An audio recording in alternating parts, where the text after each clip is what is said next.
Pues hoy toca ver el capítulo sobre los filtros integrados analógicos. Los filtros hacen falta pues en varias partes del circuito, de los receptores y de los transmisores, como lo hemos visto. Y el índice de la presentación que vamos a ver es este de aquí. Veremos primero la introducción sobre los filtros, veremos también cómo son los filtros pasivos y cómo se diseñan los filtros pasivos. Luego, en cuanto a los filtros activos, nos quedaremos con los filtros ellos basados en transconductores y capacidades.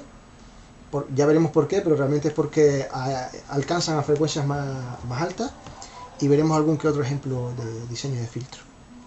Entonces, en cuanto a introducción, pues podemos decir que los filtros, según la función, podemos tener filtros paso bajo, paso alto, paso banda y rechazo de banda. Esto es conocido, ¿no?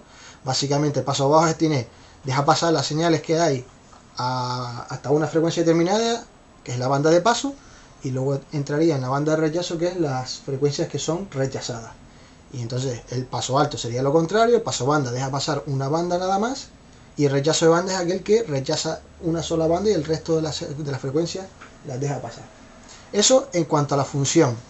Luego también podemos clasificarlo en función de la aproximación matemática que se ha utilizado para realizar el filtro. Y entonces tenemos el filtro de Butterworth, que también lo suelen llamar como máximo plano, porque en la banda de paso es plano, y luego a partir de una frecuencia determinada, frecuencia de corte, ya empieza a rechazar cada vez más. Ese sería el Butterworth.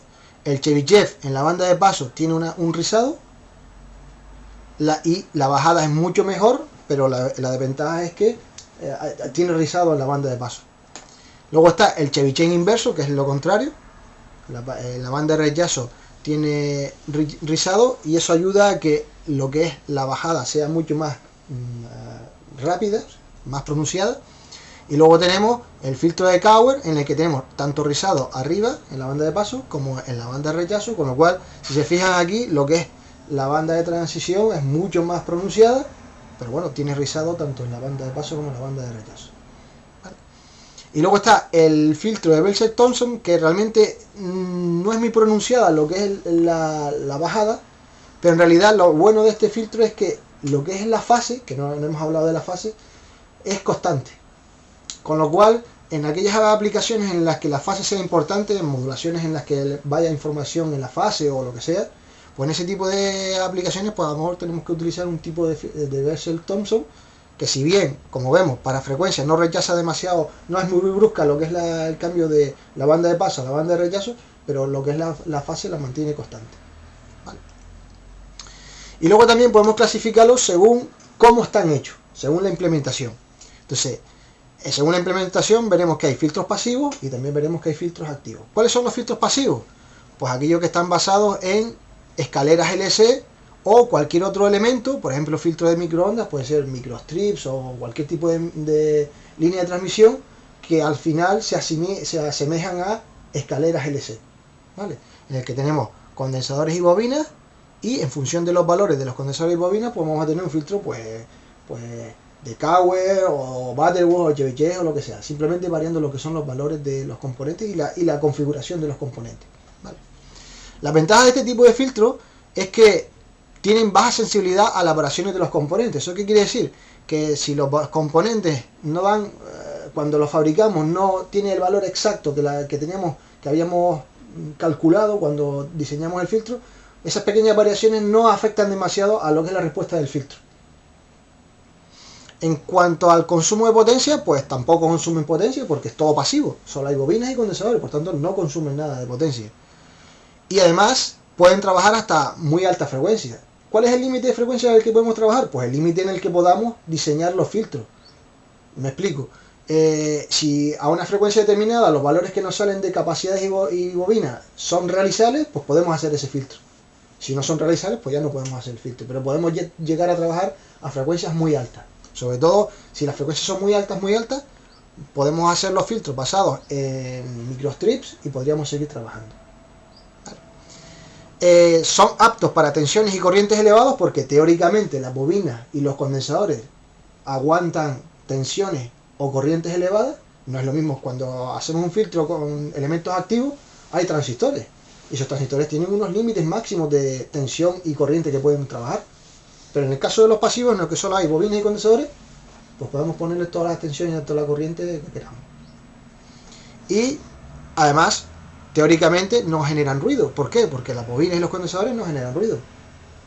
Sí generan ruido, a ver si me explico. Las bobinas integradas, por ejemplo, sabemos que sí que tiene un factor de calidad que no es muy elevado. ¿Qué significa que no tiene un factor de calidad muy elevado? Que al final lo que tienen son unas pérdidas, unas resistencias parásitas. Esas resistencias también generan ruido. Pero teóricamente, una bobina y un condensador no generan ruido. Eso es lo que quiere decir eso. ¿Qué desventaja tienen los filtros pasivos? Pues bueno, lo primero, que no tienen ganancia. Si necesitamos ganancia, pues tendremos que añadirla posteriormente. Pueden haber dificultades en la adaptación de impedancia. ¿A eso qué quiero decir con eso? Pues lo mismo que decía antes, es decir, cuando queremos adaptar la impedancia necesitamos unos valores de bobinas y condensadores determinados que si no son realizables pues no podríamos hacer la adaptación de impedancia. Y también, como último punto de desventaja, pues que necesitan inductores, y los inductores reales, como decíamos, pues tienen un factor de calidad que no es infinito, no son ideales, y por tanto, pues, aparte de que ocupan un área elevada, pues también van a generar una serie de problemas, parásitos y etcétera, etcétera. ¿Vale? Estos serían los filtros pasivos, y luego tendríamos los filtros activos. Los filtros activos son aquellos en los que se usan elementos activos, amplificadores, hechos con transistores o cualquier tipo de amplificación, ¿vale? Más otros elementos como bobinas, condensadores, resistencias, etcétera, etcétera. ¿Vale? Los filtros típicos activos son los filtros RC. Son los filtros basados en operacionales, resistencias y condensadores. Esto es simplemente un integrador basado en un operacional, una resistencia y un condensador, pero después a partir del integrador se puede hacer cada vez más grande con más elementos y tendremos filtros de segundo orden, tercer orden o filtros más grandes. Entonces, cuando a nosotros nos dicen que hagamos un filtro para baja frecuencia, para una aplicación que queramos hacer, pues lo típico que nos vamos a pensar es un filtro de este tipo. Pues son muy sencillos de hacer y funcionan bastante bien, sobre todo a las frecuencias bajas. Entonces, los filtros RC están basados en resistencias, condensadores y amplificadores operacionales. También podemos tener filtros GMC, que son filtros en los que las resistencias las reemplazamos ¿por qué? Por transconductores. Entonces, con transconductores y condensadores también se pueden hacer filtros del primer orden, segundo orden, etcétera, etcétera. ¿Vale? La ventaja de los filtros, ahora lo veremos, de los filtros basados en transconductores es que los transconductores son amplificadores operacionales sin compensar. Y un amplificador operacional, en cuanto lo compensamos, sabemos que va a ser siempre estable, pero su frecuencia de corte está limitada. Mientras que en un transconductor en el que no tenemos esa compensación, su frecuencia de corte no está limitada y por tanto podríamos trabajar a más alta frecuencia. Ya lo veremos. Vale. Estos dos tipos de filtros son filtros, como digo aquí, continuos en el tiempo, en el que se procesa la señal de forma continua en el tiempo. Pero también están los filtros de condensadores conmutados, switch capacitors, en los que las resistencias se reemplazan por un condensador y conmutadores en general. Esto es lo más básico que hay para hacer una resistencia conmutada. ¿Cómo funciona eso? Pues simplemente la capacidad que hay en este condensador pues será la capacidad cuando está el conmutador en la posición 1. Vamos a suponer que esta es la posición 1 y esta es la posición 2. Pues la capacidad será la diferencia entre la carga será la diferencia entre la carga que hay en la posición 1 y la carga que hay en la posición 2. Siendo la carga que hay en la posición 1 la capacidad por la tensión 1 y la carga que hay en la posición 2 la capacidad por la tensión 2. Es decir, tenemos que la carga viene dada por esta expresión de aquí. ¿Y cuánto es la corriente que está circulando por este elemento? Pues esa corriente será la variación de la carga por unidad de tiempo, que la podemos poner también así como Q por la frecuencia. Entonces tenemos que la carga por la frecuencia es la corriente que está circulando por esta rama de aquí. Pues bien, ¿cuánto es la resistencia equivalente que tenemos aquí? Esa resistencia será tensión partido por corriente, la tensión es V1 menos V2, y la corriente, pues esto que tenemos aquí, ¿vale? Con lo cual esto se va con esto y se queda que la resistencia es igual a 1 partido por la capacidad y la frecuencia. Es decir, que si nosotros ponemos aquí un condensador de un valor determinado, solamente controlando la frecuencia con la que estamos conmutando, podemos definir el valor exacto de la resistencia. Y eso es una ventaja, porque podemos definir resistencias exactas. Mientras que cuando tú haces un filtro con una resistencia integrada, siempre hay una tolerancia, y esa tolerancia va a hacer que, pues, que el filtro pues, tenga una frecuencia de corte que pueda ser mayor o menor dependiendo de cómo se fabricó la resistencia y si quedó con más o menos tolerancia. ¿Vale? Sin embargo, aquí la resistencia va a ser de un valor exacto controlado por esa frecuencia de conmutación. Eso, que es la principal ventaja de los filtros de capacidades conmutadas, también es su principal inconveniente, porque la velocidad de conmutación estará limitada por la velocidad máxima con la que podemos hacer conmutadores, por ejemplo con transistores, y por tanto ese será el principal problema que tenemos con los filtros de capacidades conmutadas. Lo vamos a ver. Aquí está todo explicado. En principio, la ventaja de los filtros de capacidades conmutadas es que tienen una alta precisión sin necesidad de tuning, porque sin necesidad de ajuste posterior de fabricación, sino simplemente con la frecuencia podemos ajustar perfectamente los valores de resistencia y por tanto el filtro va a funcionar exactamente como nosotros queremos.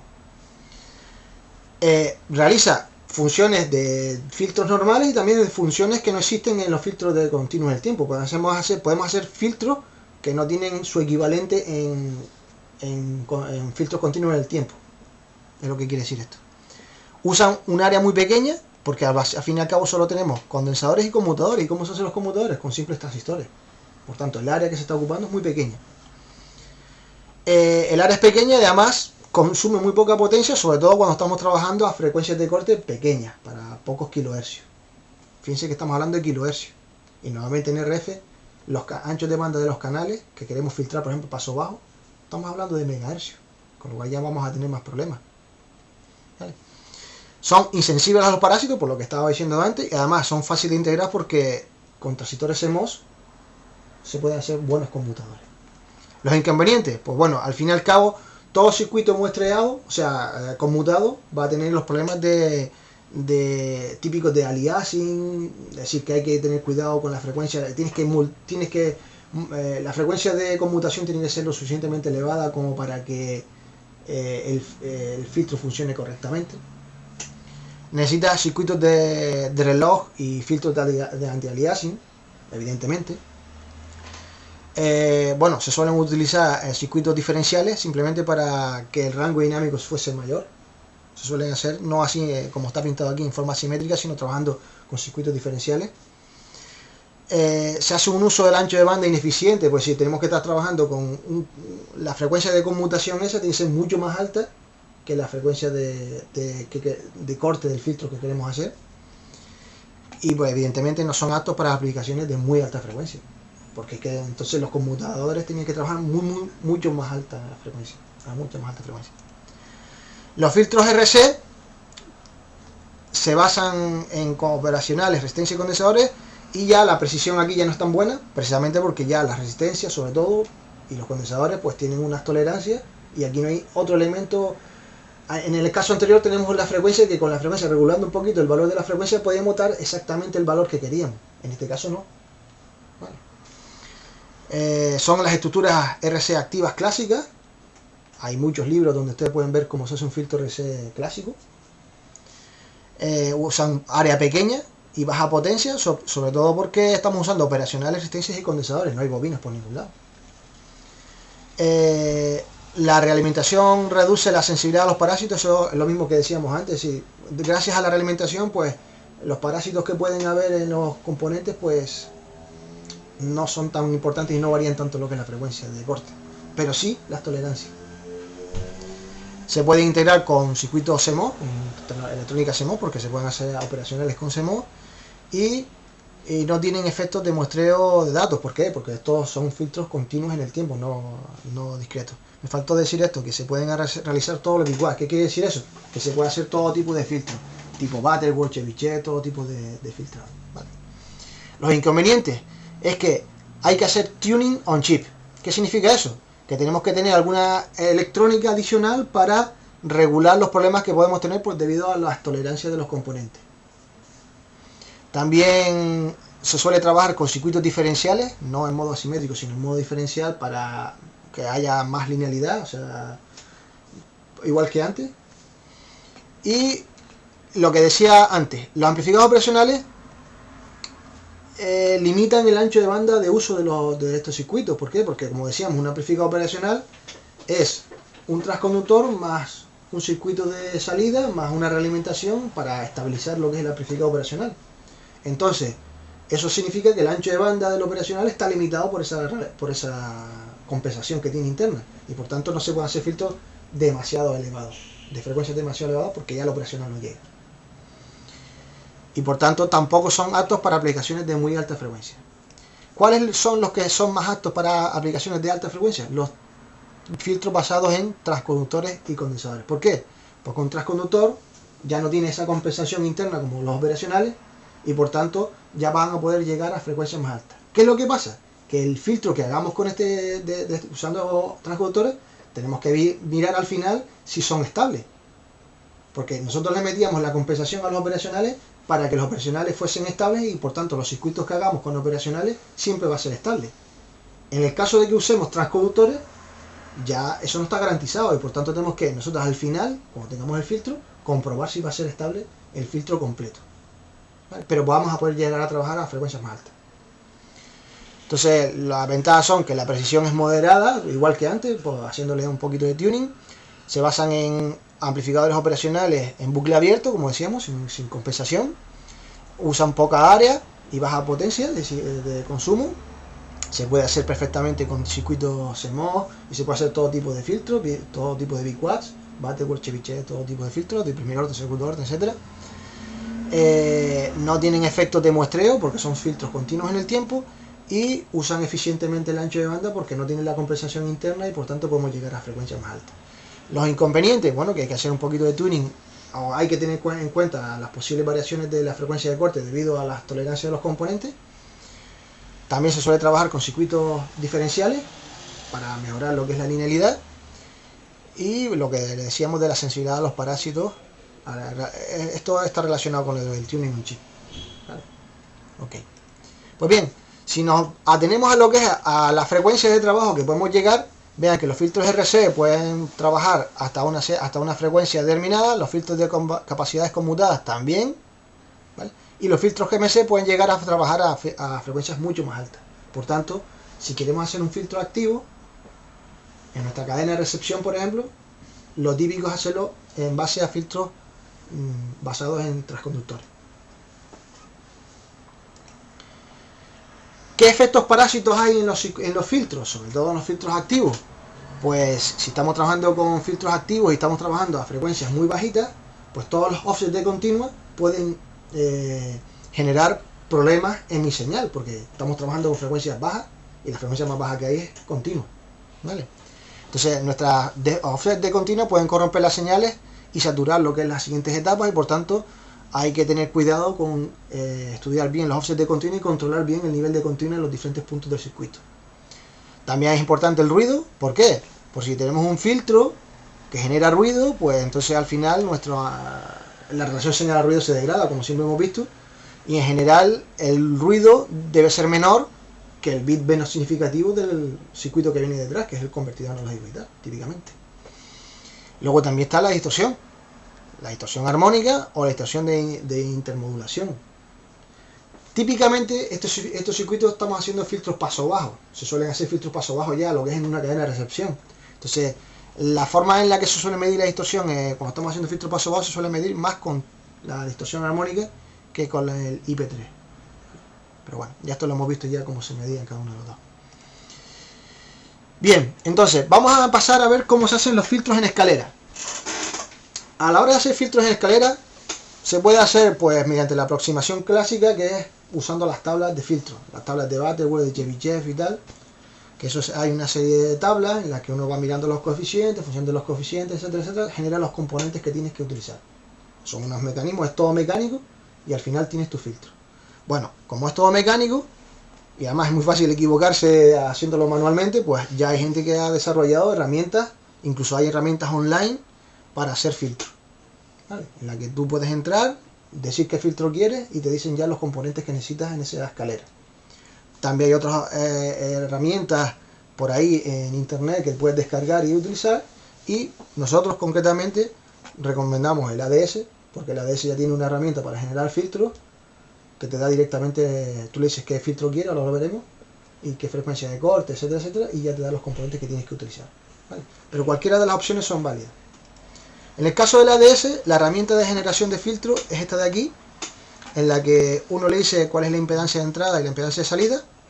Le dice también qué tipo de filtro es, en este caso Maximally Flat es el filtro de Butterworth, ¿vale? Le dice este punto, que es decir, este punto es cuánta atenuación tiene que haber aquí, a qué frecuencia, la frecuencia de corte y la atenuación en la banda de corte, y la frecuencia de corte de ya lo que es el máximo rechazo y cuánta atenuación quieres que haya en la banda de rechazo, ¿vale? Entonces él automáticamente te calcula el orden que tiene que tener ese filtro, en este caso orden 4, ¿vale? Entonces le das al botón de diseñar. Bueno, aquí estoy explicando cómo es el proceso. Le dices qué tipo de filtro es, define los valores de los puntos de corte y las atenuaciones que quieres, le das al botón de diseño y él automáticamente te genera el filtro. Este es el filtro de orden 4 este de que habíamos hablado. Fíjense que tiene 4 elementos. Y te da los valores de los componentes que tienes que utilizar para que ese filtro tenga esa característica de aquí. Y además te genera un símbolo que después ustedes pueden usar el símbolo pues, para simularlo, para utilizarlo en simulaciones. Si pican dentro de ese símbolo, lo que verán es la escalera que hay ahí. Entonces le dan a simular si quieren y ven ya cómo es la respuesta del filtro que acabas de diseñar. Es muy sencillito diseñar un filtro con ADS. Con las otras herramientas también, pero con esta es muy sencillo. Y de así podemos usar, pues, la herramienta te permite hacer filtro de Butterworth, Chebyshev, Thompson, Chebyshev inverso, elíptico, todos los tipos de filtros te permite hacer. Que al fin y al cabo lo que hace la herramienta es, te recalcula los componentes para que tengas el filtro que tú quieres. Bien, entonces, hacer filtros pasivos es sencillo. Entonces, ¿por qué no hacemos filtros pasivos en los receptores nuestros? Que es muy sencillo de hacer. Precisamente porque los valores de las bobinas, sobre todo, y de los condensadores, pero de las bobinas sobre todo, salen elevadísimos. Vamos atrás para que lo vean. En el caso este de aquí que vimos antes, los valores de la bobina, bueno, aquí salía 14 nanohenrios, eso no se puede integrar, no existen bobinas de 14 nanohenrios integradas, aparte de que si existiesen serían enormes, ocuparían mucho área, ¿vale? Entonces lo mejor es irnos a un filtro activo, de forma que no hace falta usar bobinas, ¿vale? Entonces vamos a ver cómo se hace eso, sobre todo con los filtros GMC, que son los filtros que decíamos que llegan hasta más alta frecuencia y por tanto son los que solemos utilizar para hacer filtros de las cadenas de recepción, lo que es la parte de banda base o baja frecuencia, ¿vale? Primero veremos qué es un transconductor, veremos algunos circuitos básicos que se pueden hacer con transconductores y veremos cómo se hacen filtros de primer y segundo orden y luego con ellos cómo se pueden hacer filtros de cuarto orden, quinto orden, orden superior, ¿vale? Entonces, ¿un transconductor qué es? Un circuito que te convierte una tensión en una corriente a través de una transconductancia. Eso es un transconductor. Y su símbolo es, pues, este de aquí, ¿vale? La corriente de salida depende de la tensión de entrada a través de la transconductancia. Este es entrada diferencial, salida asimétrica, y este de aquí es entrada diferencial, salida diferencial. Pero básicamente es un circuito que te genera una corriente a partir de una tensión. Punto. ¿Qué se puede hacer? ¿Qué cosas se pueden hacer? Bueno, antes de ver qué cosas se puede hacer, lo que vimos antes era el transconductor ideal, evidentemente, pero en la vida real habrá una capacidad parásita de entrada y una capacidad de salida y una impedancia de salida que hay que tener en cuenta, ya veremos cómo cuando tú haces el filtro. Pero hay que saber calcularlas para después tenerlas en cuenta a la hora de desarrollar el filtro. Bien. Entonces, como decía, ¿qué cosas se pueden hacer con transconductores? Pues con un transconductor se puede hacer una resistencia. ¿Cómo? Así de sencillo. Un transconductor conectado la salida con la entrada es equivalente a una resistencia. Fíjense, esa resistencia es la tensión que hay aquí partido por la corriente que hay aquí, ¿no? V partido por I. ¿Cuánto vale la corriente que hay aquí? La corriente que hay aquí es la corriente de salida. ¿Y la corriente de salida cuánto vale? La transconductancia por la tensión de entrada, ¿no? Entonces esto partido por esto, la V se va y se queda que la resistencia es 1 partido por la transconductancia que tiene el transconductor. Regulando la transconductancia, regularemos el valor de la resistencia que tenemos. Es lógico también porque la transconductancia, si se fijan, es la inversa de una resistencia. Entonces, conectando la salida con la entrada, lo que tenemos es una resistencia. Vale. Esto es una resistencia de esta manera, conectada desde un punto a tierra, ¿no? Pero se pueden hacer resistencias también en serie o en paralelo, para usarlas de diferentes maneras. O sea, esta resistencia sería la resistencia que hay desde este punto a este punto, pues poniéndola así, tendríamos una resistencia de esta manera, y realimentando el más al más y el menos al menos, pues tenemos una resistencia de esta manera, la tenemos como con dos patillas. ¿Vale? Bien. ¿Qué más cosas se pueden hacer? Pues un integrador. Un integrador no es más que inyectar una corriente sobre un condensador. Eso es un integrador, ¿no? Pues como nosotros tenemos un transconductor que lo que hace es convertir una tensión en una corriente, esa corriente inyectada sobre el condensador, pues es un integrador. ¿Ok? Y también podemos hacer, entonces integradores tenemos el típico que vimos antes, pero también le podemos poner una resistencia detrás si queremos, o hacerlo en modo diferencial. Esto es arriba en modo asimétrico y esto es lo mismo en modo diferencial. Tenemos nuestro transconductor, nuestra capacidad a tierra y nuestra resistencia conectada a la salida. O también estas dos capacidades, que en este caso las puse de valor 2C y aquí 2C, es equivalente a poner una única capacidad de valor C de modo diferencial. Eso quizás está mejor explicado en esta nota que puse aquí para que se viera, ¿no? A ver, nosotros tenemos dos condensadores conectados, uno hacia un punto y otro hacia otro punto con un nivel común, por así decirlo, ¿no? Eso equivale, si ustedes hacen el paralelo ese, pues al final lo que te queda es un condensador de valor C. Entonces es mejor usar un condensador de valor C que dos condensadores de valor el doble, que son el doble de grande. ¿Vale? El problema es que un condensador, en circuitos integrados, ¿cómo es un condensador? Son dos chapas de metal, y el problema es que hay entre esas dos capas de metal hay una capacidad, pero desde la capa de metal que está por debajo hacia el sustrato hay una capacidad parásita. Con lo cual, si nosotros estamos usando este condensador entre un cable y otro cable, una pista de metal y otra pista de metal, en realidad tenemos una capacidad que hay entre ese cable y el otro cable, pero hay una capacidad parásita que hay desde este nodo de aquí hacia tierra, pero que no está desde este nodo de aquí hacia tierra, y por tanto el condensador no es simétrico 100%. ¿Vale? ¿Cómo evitaríamos que pasase eso? Si nosotros el otro metal que hay aquí es directamente a tierra, fíjense que si esto es directamente a tierra, este condensador ¿cómo estará? Totalmente cortocircuitado, y por tanto desaparecería. Entonces, para hacer un condensador así, ¿qué se suele hacer? Se suele poner la mitad de la capacidad desde un punto hacia otro y la otra capacidad al revés, desde ese punto hacia el otro. Con lo cual, esta capacidad aquí y esta de aquí, por el efecto que les puse antes, se desaparecen y por tanto esos parásitos se quitan. Entonces, a la hora de poner condensadores en paralelo, en modo diferencial, se suelen hacer así, dividirlo entre dos, la capacidad, y poner uno conectado de una manera y el otro de la manera contraria, para así evitar los parásitos y que por lo menos sea totalmente simétrico, diferencial ese condensador, a la hora de implementarlo físicamente en el layout del circuito. ¿Vale?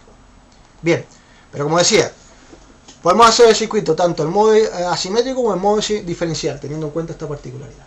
Pero esto al fin y al cabo son, lo que decíamos antes, integradores. Y también con transconductores se pueden hacer giradores, y esto es muy importante. ¿Qué es un girador? Un girador es un circuito que, esto de aquí, que si ustedes se fijan, aquí hay un condensador conectado con un girador, pues la impedancia que se ve de aquí hacia acá es una bobina. Lo vamos a ver ahora, abajo está explicado. Pero lo que quiere decir esto es que con condensadores y transconductores bien conectados, en forma de girador, podemos crear una bobina. Y la ventaja que tiene, ¿cuál es? En primer lugar, que ya sí podemos hacer bobinas de valores grandes, porque lo único que tenemos que hacer es elegir el valor de la capacidad pues adecuada, o los transconductores adecuados para que nos dé esa inductancia, ¿vale? Simplemente usando condensadores y transconductores. Vamos a ver cómo es esto, fíjense. La impedancia que se ve aquí es V partido por I, ¿no? Bien. ¿Cuánto es la corriente que circula por aquí? por aquí no hay corriente porque esto es alta impedancia, ¿no? La corriente que circula por aquí es la tensión que hay aquí multiplicada por la transconductancia. La tensión que hay aquí, ¿cuál es? La tensión que hay en el condensador. Por tanto, tenemos que la corriente, esta de aquí, es la tensión en el condensador multiplicada por la transconductancia. Aquí lo tenemos. Bien. ¿Y cuánto vale la tensión que hay en el condensador? Pues la tensión que hay en el condensador es la corriente multiplicada por la impedancia de un condensador. Pero ¿cuánto es la corriente que hay por esta rama de aquí? Por aquí no hay corriente porque es alta impedancia. Por tanto, la corriente esta de aquí será la tensión de entrada multiplicada por la transconductancia. La tensión multiplicada por la transconductancia. Por tanto, esta V se va con esta V, esto se me queda Gm cuadrado, por tanto, me ha quedado esto de aquí, que la impedancia vale esto de aquí. J omega C partido por Gm cuadrado. ¿Y qué elemento tiene una impedancia que sea igual a J omega lo que sea? Una bobina. ¿Y la bobina de qué valor es? C partido por Gm cuadrado. ¿Vale? Entonces, esto es un girador. Y eso es lo que decía, que con un condensador y una serie de transconductores podemos obtener una bobina sin necesidad de usar una bobina en espiral que ocupa mucho área, etcétera, etcétera. Consumiendo... o sea, ¿cuál es el problema? Que tenemos que consumir, con estos transconductores ya están consumiendo, pero bueno, pero podemos hacer la bobina que queremos hacer. Entonces, se pueden hacer bobinas así, como estábamos pintando antes, de aquí a tierra, o bobinas diferenciales, vean, ¿lo ven aquí? O bobinas en serie, de esta manera así. Y como aquí lo que decíamos antes, en vez de poner esto con circuitos asimétricos, si lo queremos poner en modo diferencial, lo pondremos así como hacíamos antes. ¿Vale? Entonces ya podemos hacer bobinas. Entonces, a la hora de hacer filtros, tenemos que saber generar filtros de primer y de segundo orden para después unirlos y hacer filtros más grandes. ¿Cómo es un filtro de primer orden? Que también se puede hacer con transconductores. Pues de esta manera. Esto es un filtro de primer orden. Esto se llama un biquat de primer orden. Por eso decíamos antes que se puede hacer todo tipo de biquats, porque esa es la palabra que se utiliza. Este circuito es equivalente a este, pero este está hecho en modo diferencial y este está hecho en modo asimétrico. Y su característica de transferencia viene dada por esta expresión, que dependiendo de los valores de A y de las transconductancias, vamos a tener pues filtro paso alto de primer orden o varios tipos de filtro de primer orden, ¿vale? En función de lo que elijamos. Por ejemplo, si el Gm1 es igual a 0, es decir, si no ponemos aquí transconductor, ¿qué vamos a tener? Pues un filtro paso alto de primer orden. O si A vale entre 0 y 1, los ceros pueden estar en cualquier parte del eje real. Si Gm2 es igual a 0, lo que tenemos es un polo en el origen y lo que tenemos es un integrador. Es decir, lo que decíamos antes, si este vale 0, pues lo que tenemos es un integrador, etcétera, etcétera. Se pueden hacer varias opciones con un biquat de primer orden. Y también tenemos biquat de segundo orden. Esta es la estructura asimétrica y esta es la estructura diferencial equivalente, pero es lo mismo, ¿vale? Ya la función de transferencia es mucho más grande, ¿vale? Y las opciones que tenemos son mucho mayores. Aquí está en esta tabla, resumida. Pero es muy sencillo, ustedes eligen, oye, ¿quiero hacer un filtro paso bajo? Pues la señal de entrada la meto por el nodo V1. La V3 y la V4 las pongo a tierra. El valor de A lo pongo a 0. El valor de B lo pongo a 0. Y con esto lo que tengo es un filtro de paso bajo. Sí, vamos para atrás. Haciendo eso aquí, lo que estamos diciendo, el V1 es la entrada, el V3 y el V4 creo que habíamos dicho que era, lo poníamos a tierra y que el valor de A vale 0. Si A vale 0, pues esto que la capacidad vale lo que valga. Según este condensador vale lo mismo que esto, estamos diciendo, ¿no? Si A vale 0, no, bueno, aquí no hay condensador exactamente y aquí valdría pues lo que valga el condensador, etcétera, etcétera. Entonces con eso ustedes hacen un filtro paso bajo. ¿Que lo quieren hacer paso banda? Pues usan esto que está aquí, etcétera, etcétera. ¿Vale? Entonces, de esta manera ustedes pueden hacer filtros de segundo orden. Y a la hora de hacer filtros de orden superior, ¿qué tendrían que hacer? Bueno, pues si queremos hacer un filtro de quinto orden, por ejemplo, ponemos un filtro de primer orden, un biquat de primer orden y dos biquat de segundo orden, con lo cual todo es un filtro de quinto orden. Eso es una forma de hacer filtros basados en biquats. Y la otra forma de hacer filtros, ¿cuál es? Nos hacemos el filtro en modo escalera, por ejemplo con el ADS decimos, hacemos el filtro en escalera que queremos y la bobina las hacemos mediante giradores. Y ya podemos hacer por ejemplo, este es un filtro de quinto orden, pues quinto orden, venga, aquí hay 5 elementos, con 3 condensadores y 2 bobinas, pero que al fin y al cabo esas bobinas son giradores con condensadores. ¿Vale? Bien, entonces, ya sabemos cómo hacer filtros sin necesidad de bobina. Entonces, ¿qué es lo que tenemos que saber hacer? Transconductores. ¿Vale? Entonces, lo que aquí he puesto aquí, simplemente lo vamos a pasar rápido, porque supuestamente esto es algo que ya deberían conocer ustedes, cómo se hace un transconductor. ¿No? Esto es más básico. Entonces, un transconductor, el básico, ¿qué es? Un par diferencial. Un simple par diferencial. Este sería entrada diferencial, salida asimétrica. Vean que he conectado este cable de aquí a aquí, con lo cual el nivel de continua queda fijado aquí. El nivel de continua este es el mismo que este y por tanto ya tenemos nuestro par diferencial. Y podemos calcularle su ancho de banda y también su diagrama de bode para ver si es estable, no es estable o lo que sea. ¿Vale? Y a partir de él podemos obtener pues la impedancia, la resistencia parásita de salida, la capacidad de salida, la capacidad de entrada, etcétera, etcétera, para después, a la hora de hacer el filtro, tenerlas en cuenta. Este sería el OTA básico, par diferencial. Entrada diferencial, salida asimétrica. Si queremos uno con entrada diferencial, salida diferencial, es exactamente igual, solo que ya le quitamos el cable que estaba conectado de aquí a aquí, porque ahora estamos tomando la salida tanto por este lado como por este otro lado. Perdón, tanto como por este lado como por este otro lado. ¿Vale? Pero entonces, ¿cómo fijamos el nivel de continua que hay aquí? Pues ya hay un circuito de control de continua, que lo que hace es mirar la tensión que hay en este de continua, que hay en esta rama. Mirar la tensión de continua que hay en esta rama. Y en función de eso y del nivel de referencia que queramos, fijar la tensión que queremos de continua en este punto de aquí. Y con eso ya tenemos un OTA, entrada diferencial, salida diferencial. También lo podemos hacer en escalera. En escalera simplemente es que abajo tenemos 2 transistores y arriba tenemos 2 transistores, pero al final también vamos a tener que tener un control de la continua. Por eso decíamos antes que en los filtros activos, cuando ya estamos trabajando en modo diferencial, que es mejor porque así tenemos una excursión de salida mucho mayor, pero tenemos que controlar la continua. ¿Cómo? A través de esos circuitos de control de continua, que lo que hacen es fijar el nivel de continua de la polarización de los transistores para que este sea estable, en función de incluso de cómo vayan variando los niveles de continua de las diferentes ramas. ¿Vale? Y luego hay este otro que sería, por ejemplo, 2 transistores, los 2 son activos. Antes era el transistor que había en el par diferencial en los activos y lo que había arriba era la carga, ¿no?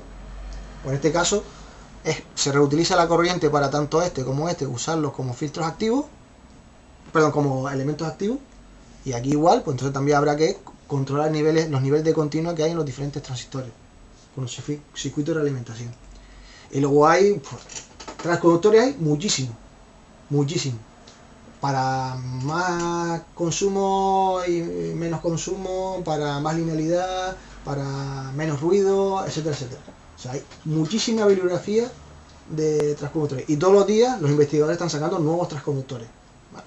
Este, por ejemplo, se llama el OTA de Nauta, porque lo desarrolló ese señor, un señor cuyo apellido es Nauta, y se basa en un inversor aquí, otro inversor aquí, y todo esto era para el control de la continua, más o menos parecido al anterior que vimos, y tiene unas características determinadas que serán mejores para una cosa y peores para otra cosa. ¿Vale? Bien, una vez hemos diseñado nuestros transconductores, sabemos el transconductor que vamos a utilizar, pues ya estamos en disposición de hacer nuestro filtro. Y ahora lo que les voy a poner son unos ejemplos de filtros diseñados con esos transconductores que vimos antes. ¿Vale? Las características del filtro que queríamos hacer era, bueno, que tenía que tener una frecuencia de paso de 10 megas. Fíjense, estamos hablando ya de megahercios. ¿Vale? Con el filtro de capacidades conmutadas no puedes llegar tú a megahercios, estás trabajando en kilohercios. La frecuencia de paso es de 10 megahercios. La atenuación en la banda de paso hemos puesto 1 dB. La frecuencia de stop, de rechazo, es 100 megahercios. Y en esa frecuencia la atenuación mínima que debería haber es 90 dB. ¿Vale? Entonces, nos hacemos el filtro en escalera, por ejemplo con el ADS, y nos sale que los valores que tenemos que poner son estos que están aquí. Me sale un filtro de orden 5. ¿Vale? Y entonces, ¿cómo lo podemos hacer ese filtro de orden 5?